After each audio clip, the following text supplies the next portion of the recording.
잘 자고. 지미치까지. 응. 근데 지금 아닌데. 이사인 좋겠다. 왜? 폰이. 잘 자고 좋은 꿈 꾸거라. 그럼 큐티마크가 뭔지 알아? 아니 아빠 근데 있잖아. 내일 이거 보여줄게. 다 뭐라고 내일 보여줄게. 엄마까지. 내일 보여줄게. 응. 아빠는 가다가 아빠는 다 준비를 했는데 가면서 보여주려고 준비를 했는데 원아가 가다가 우진이 차 탈 줄 아빠 상상도 못했어. 그래서 아빠 보여주기로 원래 생각했던 거기 때문에 가면서 이나만 보게 된 거야. 내일 보여줄게. 됐어? 아니 말했으면 되잖아. 아이 우진이랑 같이 가고 싶은데 뭘 우진이랑도 같이 가고 또 다음날 또 보면 되는 거지 그거야. 뭔 말인지 알지? 응. 친구가 먼저다. 아빠 근데 있잖아. 뭐 내가 못 본 것보다 다시 보고 싶어. 하나밖에 안 봤어. 거리가 짧아가지고. 오 진짜 잘했다. 이거 자, 옛 아이들의 학교. 바우야 서당 가자. 이거 기억나는데. 이게 몇 번이야? 이게 한 7번 정도 될걸? 에? 아직도 우리가 7번이라고 있어. 바우 서당에 가다. 어머니가 보리쌀 한 마를 머리에 이었다. 아버지는 쌀이나무를 지게 가득 베어왔다.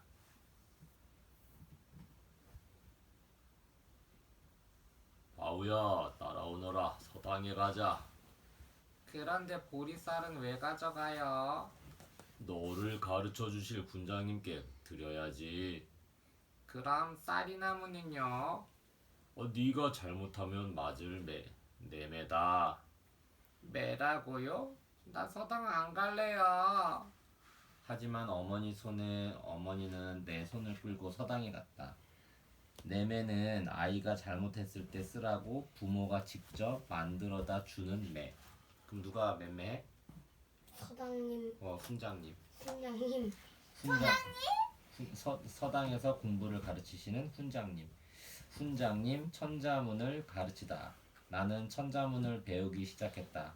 글자가 1000개나 들어있는 책이다. 자, 큰 소리로 따라 읽거라. 하늘 천 따지, 하늘천 따지, 누를 거물현 누를 황. 거물연 두를황. 따라만 읽는 거는 자신 있다. 커미션? 응. 그럼 션은 션이 쓰이는 단어 없나 아빠? 그건 나중에 나오지 이제. 이거.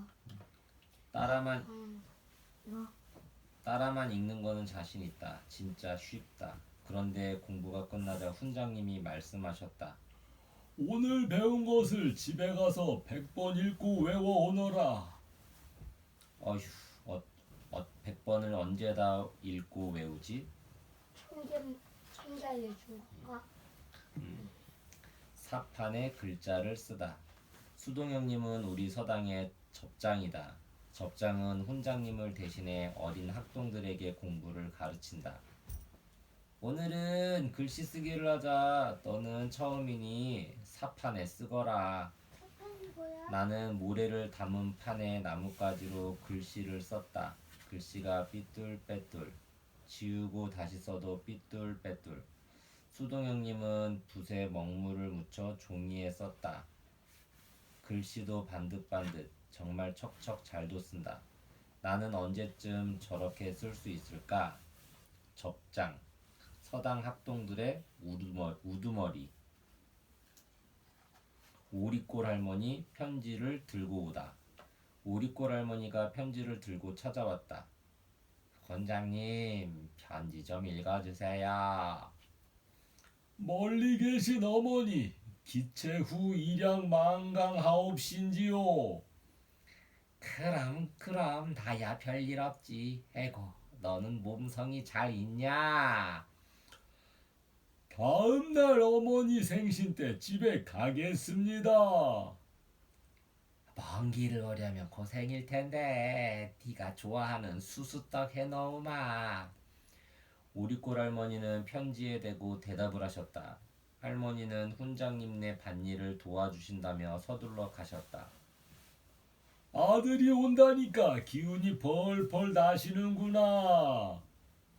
훈장님이 허허 웃으셨다. 내매를 맞다.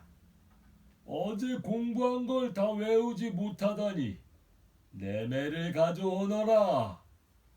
훈장님, 내일은 진짜로 외워오겠습니다. 한 번만 용서해 주십시오. 허허, 어서 종아리 걷고 다섯을 세어라. 하나, 둘, 셋, 넷, 다섯. 아야. 5대 맞았네. 5대 맞았어. 종아리가 화끈화끈했다. 아버지는 왜 이리 굵은 가지만 꺾어 오셨을까? 더 얄미운 것은 나를 보고 웃는 대철이다. 대철이는 어디? 대철이는 나보다 어린데 벌써 천자문을 떼고 동몽선습을 배운다. 동몽선습은 조선시대 때 아이들에게 기본적인 도덕과 역사를 가르쳤던 책. 산가지로 100번을 세며 읽다. 책 한 장을 읽을 때마다 산가지를 옮겨 몇 번 읽었는지 표시했다. 자식 글 읽는 소리가 세상에서 가장 듣기 좋은 소리로다.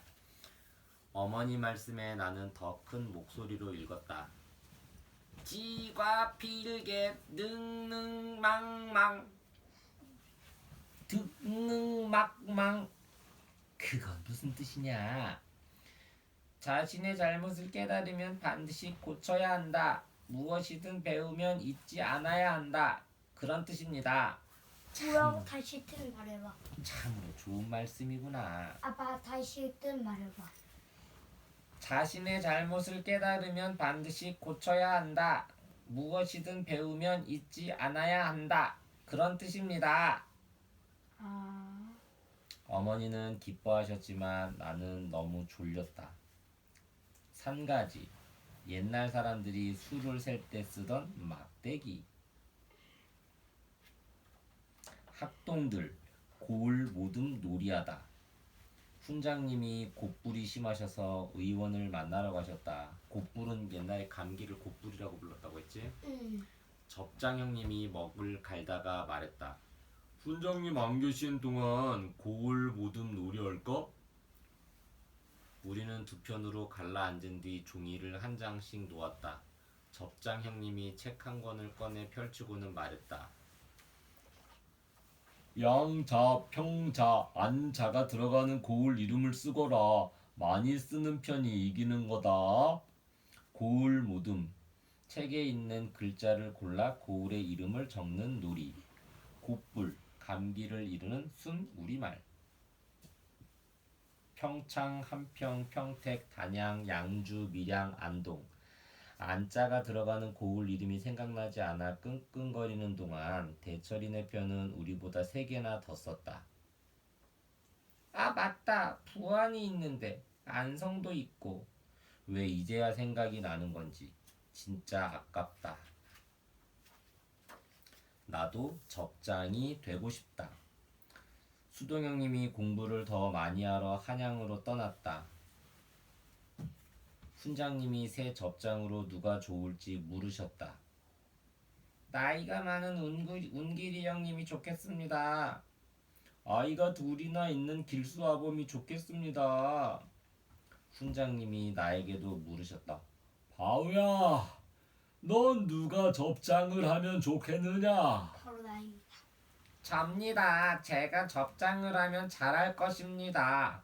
예끼놈, 천자문도 못된 너를 어찌 접장을 시키겠느냐? 사서삼경을 배우는 운길이가 접장을 맡도록 하여라. 나도 얼른 사서삼경을 배워서 접장이 되고 싶다. 사서삼경, 논어, 맹자, 중용, 대학의 4경전과 시경, 서경, 주역의 3경서를 이르는 말. 삼보기형, 울면서 서당에 오다. 삼보기형이 옷이 다 젖은 채 울면서 서당에 왔다. 사내대장부가 어찌 눈물을 흘리느냐? 개울을 건너오다 넘어져서 책 보따리가 떠내려갔습니다. 이제 삼부경은 매를 100대는 맞을 거라고 생각했다. 그런데 훈장님이 책을 하나 건네주셨다. 책이 아무리 귀하다 한들 목숨보다 귀하겠느냐? 수동이가 공부하던 이 책을 줄 테니 잘 간수해라. 삼부경은 눈물을 쓱 닦고는 훈장님께 절을 했다. 저 이렇게. 그렇지, 감사합니다. 잘 쓰겠습니다. 그렇게 하는 거지. 응. 계곡으로 나가 시를 짓다. 날이 너무 더워서 우리는 계곡으로 나갔다. 훈장님이 여름에 관한 시를 지으라 하셨다. 무어라 쓸까 무어라 쓸까. 뻐꾸기가 시끄럽게 우니 글이 생각나지 않는다. 힐끗 보니 동화는 벌써 5글자씩 2줄이나 썼다. 부럽다. 뻐꾸기도 시를 짓는데 넌 여태 뭐 했냐? 정신을 차려야겠구나. 접장 형님이 갑자기 나를 계곡물에 빠뜨렸다. 푸파 푸파. 물장구부터 치고 그 다음에 시를 지어야지. 웃기다. 무슨 가마를 끌고 나가다. 훈장님이 추석 차례를 지내러 고향에 가셨다. 우리는 아랫마을 서당과 가마 놀이를 하기로 했다. 접장 형님이 우리한테 말했다. 이 싸움에서 이겨야 우리 서당 학동들이 과거 시험에 많이 붙는 거 알지?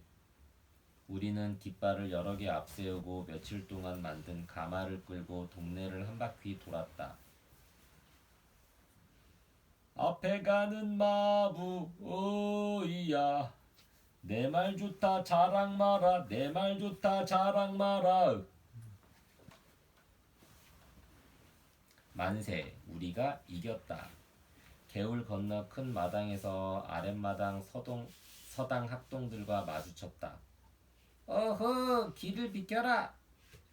무슨 소리? 너희들이 물렀거라. 에잇, 안 되겠군.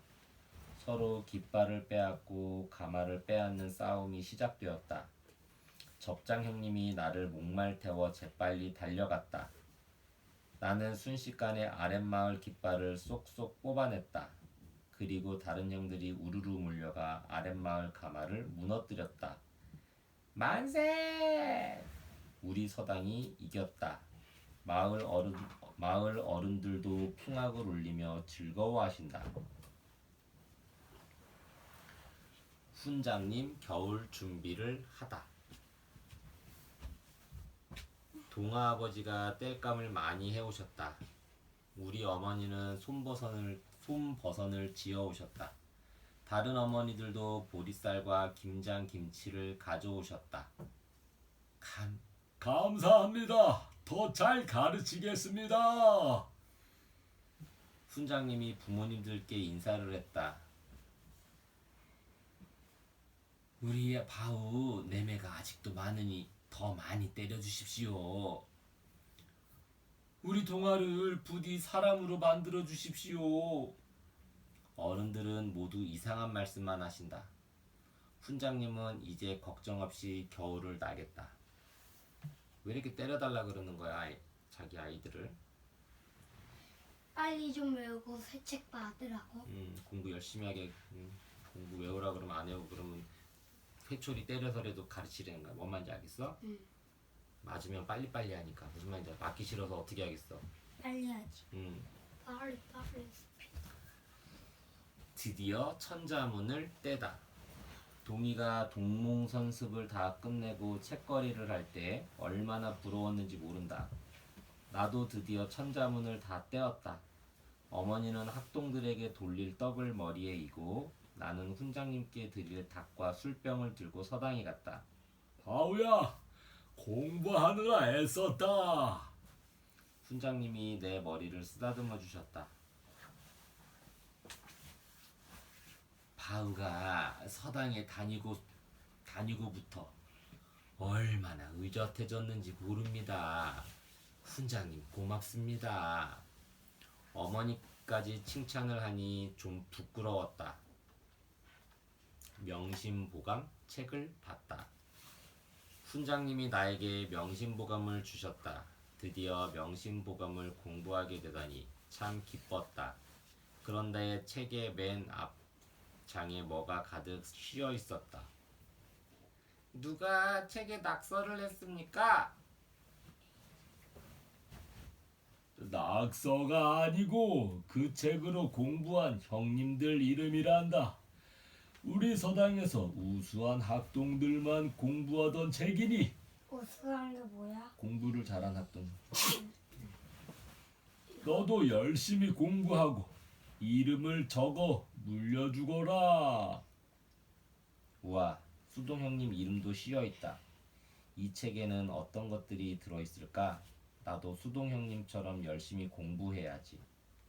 명심보감, 조선시대 때 어린이들이 올바른 인격을 기르기 위해 공부하던 책. 정보마다 옛 아이들은 어떻게 공부했을까요? 지금 아이들은 유치원을 거쳐 초등학교에서 공부를 합니다. 그러면 학교가 생기기 전에는 아이들이 어떻게 공부를 했을까요? 옛 아이들은 글을 배우기 위해 서당에 다녔습니다. 서당은 고려시대에 생겨나 조선시대까지 이어져 온 교육기관으로 대개 7세부터 16세 아이들이 다녔습니다. 그런데 서당은 지금의 초등학교처럼 모든 아이가 다닌 것은 아니었습니다. 신분이 낮은 아이나 가난한 집 아이는 다니기 힘들었을 뿐 아니라 여자아이들 신분이 뭐야? 어? 신분. 신분이라는 건 부자, 또 높은 사람, 귀한 사람, 귀족 이런 사람. 또 반면에 거기서 평범한 사람도 있고 우리 같이 평범한 사람도 있고 그 밑에 있는 뭐 노예도 있지, 노예. 이런 것들을 신분이라고 해. 신분. 알겠어? 사람은 누구나 다 평등한 건데 누구나 다 귀하고 소중한 건데 옛날에는 그렇게 귀한 집에서 태어난 사람은 또 귀한 사람, 일반 사람 평민에서 태어난 사람은 또 평민, 농부의 집안에 태어난 사람은 또 농부, 또 저기 노예 집안에서 태어난 사람은 또 노예 종. 노예 몰라? 집에서 이렇게 밥 주면 집에서 힘들게 일하는 사람들 있잖아. 밥만 주고 집에서 힘들게 일하는 사람들. 그런 사람들 노예라고 하지. 이거 그게 신분이야. 신분이 낮은 아이나 가난한 집 아이는 다니기 힘들었을 뿐 아니라 여자아이들은 거의 서당 교육을 받지 못했습니다. 왜 그래? 옛날에는 그렇게 했어. 여자들은 사람을 아. 취급도 안 했다 그랬잖아. 서당은 학동들 각자의 수준에 맞는 책을 선택하여 개별적으로 공부를 하는 것과 다니는 기간이 정해지 않은 점에서 오늘날의 학교와 차이가 있습니다. 서당에서는 어떤 책으로 공부했나요? 서당에서 맨 먼저 배우는 책은 천자문입니다. 1000개의 한자로 이루어진 천자문은 중국 양나라 주흥사가 지은 책입니다. 주흥사가 이 책을 만드느라 머리가 하얗게 새었다고 해서 백수문이라고도 불렀지요. 천자문을 통해 글자를 익힌 다음에는 동몽선습과 명심보감으로 글뿐만 아니라 마음가짐, 몸가짐을 바르게 하는 법을 배웠습니다. 그 다음에는 사략과 통감으로 역사를 배웁니다. 그것을 마치면 소학으로 청소년이 지녀야 할 몸가짐을 배우고 효경으로 효를 배웁니다. 여기까지 배우고 나면 초보 단계를 마치게 됩니다. 서당에서는 무엇을 공부했나요? 서당에서는 글 읽기를 가장 많이 합니다. 글 읽기는 천자문으로 시작하여 여러 책을 읽는 것입니다. 주로 배운 글을 소리 높여 읽고 그 뜻을 묻고 대답하는 방법으로 가르쳤지요. 또 그날 배운 것은 완전히 익히도록 했는데 대개 100번씩 읽도록 했습니다. 만일 다 읽히지 못하면 읽기를 계속 반복하여 완전히 알게 한 뒤 다음 것을 공부했죠. 읽기 외에도 여러 가지 시를 짓고 생각을 적는 글짓기와 글씨 연습도 했답니다. 서당에는 교육비를 어떻게 냈나요? 서당의 교육비는 서당을 누가 세웠느냐에 따라 다릅니다. 넉넉한 집에서 훈장을 모셔왔을 때는 그 집에서 훈장에게 교육비를 주었습니다. 이때 그 집 자식들은 물론 이웃의 아이들도 불러 함께 교육을 받게 했죠. 훈장 개인이 세운 서당이나 마을 사람들이 공동으로 세운 서당에서는 부모들이 가을 추수기에 쌀이나 잡곡 등을 교육비로 냈습니다. 또 훈장님 옷을 지어주기도 하고 겨울에는 땔감을 마련해주기도 했지요.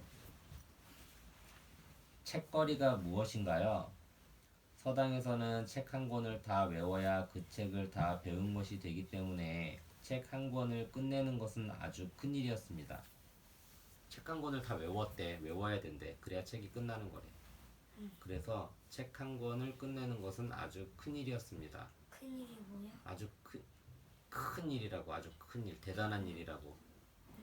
훌륭한 일이라고. 왜? 책 한 권을 통째로 다 외워야 되는데 그래야 책이 끝나는 건데, 그러니까 책 한 권을 끝내는 게 쉬고 어려워?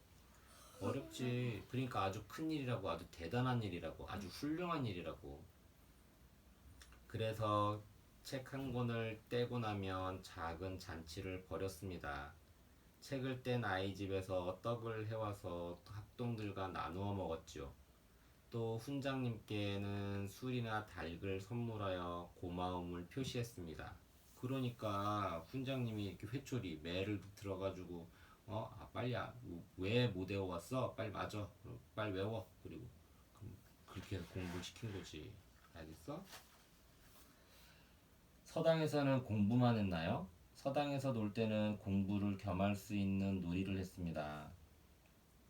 종정도 놀이는 윷놀이를 이용하여 관직 이름을 외우는 놀이이고, 고을 모듬 놀이는 고을 이름을 외우는 놀이, 남승도 놀이는 주사위를 이용하여 명승지를 돌아보는 보드게임이었습니다. 글짓기 공부를 하는 놀이로는 초증종 놀이가 있는데, 예시에서 한 구절을 불러주면 그 다음 구절을 외우는 놀이이고, 화승장 놀이는 초가 다 타기 전에 시를 짓는 놀이입니다.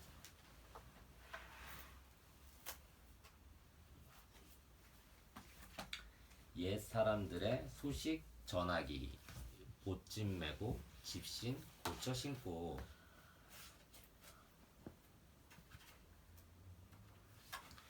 옛날에 가난한 시골 선비 하나가 한양에 갔어.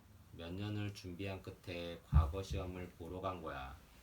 선비는 한양 끄트머리 주막집에 묵으며 과거 보는 날을 기다리면서 공부하다 지치면 뒷동산을 거닐기도 했지. 그러다 하루는 노란 꽃이 핀 생강나무를 보고선 눈이 번쩍 띄어 가지를 꺾었어. 시골집에 있는 부인이 아기 낳을 때가 됐는데 생강나무가 아기 낳은 부인들한테 좋은 약이 되거든. 선비가 쉬는 짬짬이 나와서 뒤적뒤적 몇 날 며칠 생강나무 가지를 말리자니 부인한테 하고 싶은 말이 새록새록 떠오르지 뭐야. 이러쿵 저러쿵 알콩달콩 길게 쓸 처지는 못 돼서 글 쓰고 남은 종이에 한마디씩 쓰곤 한 게 어느새 수북해졌어. 집도 날 땐 차갑던 바람이 어느덧 봄볕에 따사로워졌습니다. 아이들과 함께 아무 탈 없이 잘 지내고 계시리라 믿습니다. 잠시 주막집 뒷동산에 올랐다가 생강나무 몇 개를 꺾었습니다. 바라건대 새 아기 낳고서 다려 드시면 좋겠습니다. 두 아이 재우며 함께 듣던 소쩍새 소리 오늘은 책상 앞에 앉아 혼자 듣습니다. 바람 선선한 그늘에서 생강나무 가지는 말라가고 강마을 조그만 우리집 그리운 얼굴들 떠오릅니다. 새 아기 이름을 생각하고 있습니다. 현의 무릎 상처는 잘 아물었는지요? 얼마 전 수에게 붙잡는 법을 다시 가르쳤는데 제대로 익혔는지 궁금합니다. 약재가 다 말라가니 전할 방법을 궁리해야겠습니다. 마침내 약재가 다 말랐어. 선비는 약재를 정성껏 꽁꽁 동인 다음 편지를 넣고서는 주막집에다 편지 심부름꾼을 불러달라고 했지. 그래놓고 돌아서자마자 아이 하나가 달려오는데 눈빛이 총총하고 몸놀림이 잽싼 게 한눈에 딱 마음에 들었어. 선비는 산 넘고 강 건너 멀리 자기 집 가는 길을 일러주었지. 아기 낳기 전에 당도해야 하니 부지런히 걸어야 한다. 편지 심부름꾼 동이는 걸음이 어찌나 젠지 마을 사람들이 토깽이라 불렀어. 보찜 메고 집신 고쳐 신고 깡충거리며 길을 나섰다 하면 어느새 심리 바뀌지. 깡충깡충 걷다가 다리가 좀 아프다 싶으면 강장강장. 주먹밥 하나 먹고 기운이 나면 다시 깡충깡충 제게제게 걸었지. 동이가 고개를 넘고 또 고개 하나를 막 넘었을 때야. 볕 좋은 바위에 앉아 주먹밥을 먹는데 시커먼 멧돼지가 킁킁 콧김을 뿜으며 달려들지 뭐야. 보찜만 챙겨 꽁무니가 빠지게 다른 박질 쳐서 멧돼지를 따돌리고 보니 어느새 캄캄한 한밤중이네. 다음날 아침이 밝아도 어디가 어딘지 알 수가 있어야지. 동이는 길을 잃고 꼬박 하루를 산속에서 헤맸어. 가까스로 산지기 오두막을 찾아내 밥을 얻어먹고 기운을 냈어. 이번엔 강을 건너려던 참인데 소낙비가 갑자기 쏟아졌어. 동이도 등에 짊어진 보찜도 아주 흠뻑 젖고 말았지. 다행히 편지는 보찜 속에 깊숙이 넣어둬서 축축해지긴 했지만 먹물이 번지지는 않았어. 동이는 비 그치길 기다렸다가 강가에서 옷도 말리고 편지도 말렸어. 그러고 나니 또 한나절이 후딱 지나버렸어. 다행히 마음씨 좋은 사공 아저씨를 만나 나룻배를 얻어 타고 강을 건넜어. 늦었어. 동이는 마음이 급해졌어. 깡충깡충 걷다가 집신이 닳고 다르면 새 신으로 갈아 신고 다시 강중강중. 해 뜨기 전부터 걸어서 해 지고도 한참을 제게제게 걸었어. 강마을 비석거리 지나 대추나무 집에 저만큼 보일 때야. 엥. 갓난쟁이 울음소리가 요란하게 어이쿠 벌써 아기를 낳았나봐. 동이는 지친 다리를 끌고 헐레벌떡 뛰었지.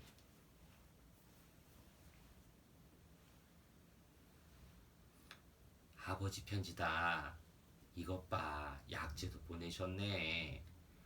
올망똘망 두 아이랑 젖먹이 아는 부인이 둘러앉아 종알종알 편지 읽고 흠흠 약재 냄새 맡느라 야단법석이야. 큰아들이 아버지 편지를 하나하나 읽어 내려가자 선비 부인은 눈물 그렁그렁한 눈을 하고도 입가에는 웃음이 한가득이지. 동이는 보리밥 세 그릇 뚝딱 먹어치우고 마루 끝에 앉아 꾸벅꾸벅 잠이 들었어. 다음날 아침 해 뜨자마자 올망둘망 두 아이랑 젖먹이 업은 부인이 둘러앉아 이번엔 편지 쓰고 짐 꾸린다고 야단 법석이야.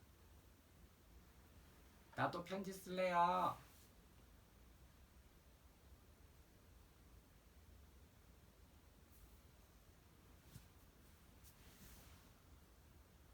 내 그림도 꼭 넣어줘요. 부인은 미리 지어놓았던 새 두루마기 안에 고이 편지를 넣었어. 동이는 보리밥 세 그릇 뚝딱 먹어치우고 보찜 메고 집신 고쳐 신고 길 떠날 채비 다 끝내고 문간에 서서 기다렸지. 부인이 꽁꽁 동여맨 짐과 따끈한 시루떡을 내밀며 말했어. 과거 시험장으로 떠나시기 전에 당도해야 하니 부지런히 걸어야 한다. 이 떡은 가는 길에 먹으렴. 동이는 대추나무 집을 나서서 비석거리 지나 강 건너 고개 넘어 한양 끄트머리 주막집을 향해 떠났어. 깡충깡충 걷다가 다리가 좀 아프다 싶으면 강장강장. 주먹밥 하나 먹고 기운 나면 다시 깡충깡충. 제게제게 걸었지. 너그러운 소금장수 낙이 얻어 타고 산을 넘고 마음씨 좋은 사공 아저씨 나룻배 얻어 타고 강을 건너서 보찜 속 편지 비 맞지 않게 구름 미리 살펴 쉬고 짐승이 덤비지 않게 나무 위에 올라가 시루떡 먹어가며 이번엔 아무 탈 없이 걸었어. 한양 끄트머리 주막집이 저만큼 보일 때야. 선비가 길 떠나는 차림새로 막 나서네. 후유, 아직 안 떠나셨구나. 동이가 지친 다리를 끌고 헐레벌떡 뛰는데 선비도 동이를 알아보고 성큼성큼 다가왔어. 보고 싶은 아버지께 아버지 남동생이 생겼어요. 오똑한 아기 코가 아버지를 닮았다고 합니다. 자꾸 귀여워서 자꾸 들여다보게 됩니다. 붓 잡는 법은 아버지가 가르쳐 주신 대로 연습하고 있습니다. 돌아오시면 멋지게 쓰는 모습을 보여드릴게요. 큰아들 수올림. 서방님 염려 덕분에 아기도 저도 모두 건강합니다.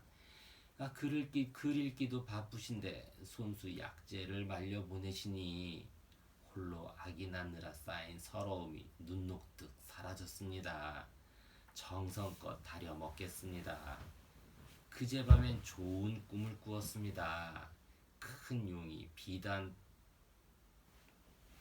폭을 타고 날아오르는데 비늘마다 무지갯빛이 눈부셨습니다. 과거 시험에서 당신도 그처럼 찬란히 날아오르시길 간절히 빌고 또 빌겠습니다. 그날 선비는 부인의 꿈대로 과거를 아주 잘 봤어. 장원급제를 하자마자 부인에게 편지를 써보냈단다. 좋은 꿈 덕분에 머리에 어사와 꽂았습니다. 나라에서 주신 말에 오르니 참말이지 큰 용이 되어 하늘로 날아오르는 듯합니다. 몇 가지 절차를 치른 다음 달려가겠습니다. 각 마을 조그만 새끼 집까지 단숨에 달려가겠습니다. 수와 현과 막내 세 아이에게도 알려주세요. 정부마당 어떻게 소식을 전했을까? 지금처럼 전화도 없고 컴퓨터로 전자메일을 주고받을 수도 없었던 오래전 옛날엔 어떻게 소식을 전했을까요? 옛사람들은 멀리 있는 가족이나 친구에게 꼭 전하고 싶은 말이 있거나 안부를 주고받을 때면 편지를 이용했습니다. 몇 날 며칠 곰곰이 생각을 가다듬고 가다듬은 다음 정성껏 먹을 갈아 붓에 찍어 한자 한자 써내려갔지요. 그렇게 쓴 편지는 편지 심부름꾼이 몇 날 며칠 산을 넘고 강을 건너 상대방에게 전해주었습니다. 편지를 써보낸 사람은 심부름꾼이 답장을 받아올 때를 손꼽아 기다리곤 했답니다. 길 가는 형편에 따라 봄에 써 보낸 편지가 여름에 도착하기도 하고 험한 일을 겪는 바람에 정성껏 쓴 편지를 잃어버리거나 찢기고 물에 젖기도 했습니다. 때로는 편지를 다 써놓고도 심부름꾼을 구하지 못해 봄에 쓴 것을 여름에 전하기도 했습니다. 그리움이 담긴 편지. 소식을 주고받는 일이 그처럼 어려웠던 만큼 편지에는 대개 그리운 마음이 그득했습니다. 멀리 떨어져 지내는 아버지에게 어린 아들이 보내는 편지. 자식이 세상을 떠났다는 소식을 듣고도 갈 수 없어 안타까워하는 아버지의 편지. 왕이 시집간 딸에게 보내는 편지를 보면 애틋한 마음이 절절합니다. 그런가 하면 서로의 생각을 주장하고 이해받기 위해 수십 년에 걸쳐 주고받은 대학자, 퇴계와 고봉의 편지도 있고 다른 선비에게 빌려준 옷을 돌려받으라고 아들에게 부탁하는 연함의 편지도 전해옵니다. 이런 편지에는 다른 책에서 찾아보기 힘든 옛 사람들의 모습이 생생하게 그려져 있습니다. 나랏일을 전하는 방법.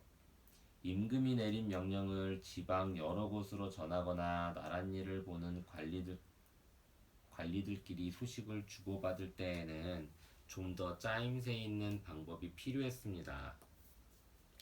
지름길을 따라 군데군데 말 기르는 역참을 두고 관리들이 역참의 말을 갈아타면서 목적지로 달려갔습니다.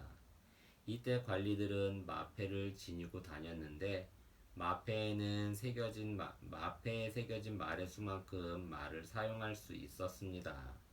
이 마패는 나중에 백성들의 형편을 알아보러 다니던 비밀 관리인 암행어사의 신분증으로 쓰이기도 했습니다. 나라와 나라 사이의 소식을 주고받을 때에는 역참에서 특별히 훈련받은 역졸들이 말을 타고 차례차례 이어달리는 방법을 썼습니다. 그러면 보통 사람들이 한 달 걸려 가는 길을 보름 만에 갈 수 있었지요. 이때 역졸들은 방울이 달린 가죽 주머니 속에 편지를 넣고 달렸는데 아주 급하고 중요한 편지를 넣은 가죽 주머니에는 딸랑거리는 방울이 여럿 달려 있었습니다. 전쟁이나 홍수같이 나라 안에 큰 일이 일어나면 한꺼번에 많은 사람들이 급히 소식을 알려야 했습니다. 그런 때에는 먼 데서도 잘 보이게끔 밤에는 횃불을 밝히고 낮에는 연기를 피워 연락을 했습니다. 수십 리 간격으로 산 꼭대기마다 세워둔 봉수대에서 미리 정해둔 약속에 따라 하나 또는 2개 이상의 횃불과 연기를 피워 올렸지요. 날씨가 너무 흐리거나 바람이 심해서 연락을 할 수 없을 때에는 병사들이 직접 말을 타고 달려가기도 했답니다.